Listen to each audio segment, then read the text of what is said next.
If you've got a first aid kit, it could be a workplace, BSI or HSE kit, or even a first aid kit at home, it will help you deal with most instances. But when you get something like a catastrophic bleed, you need something else. So in this video, we just look at some simple way of upgrading your first aid kit by the addition of two products, Woundclot and the Tourniquet. And start with the Tourniquet. This is a very simple, low-cost, improvised tourniquet. Inside the pack, you'll have the tourniquet itself and also a triangular bandage. You roll the triangular bandage so it acts like a strap, and then the tourniquet will act like the windlass to actually wind it up. Now with this unit, you can quite easily stop the bleeding on a catastrophic limb bleed.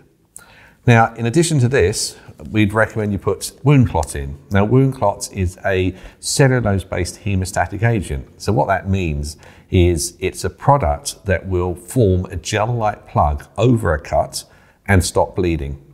So what you can do with Woundclot is you can lay it onto the blood will be absorbed into it, and it very quickly acts like a flexible gel-like plug. It will not only stop the bleed actually coming through, but also it will help with the healing cascade as well. So not only is it stopping the bleed, it's also promoting the recovery process. Very easy to use, very easy to remove. It's not like some other hemostatic agents which are quite difficult to remove and have to remove under surgery.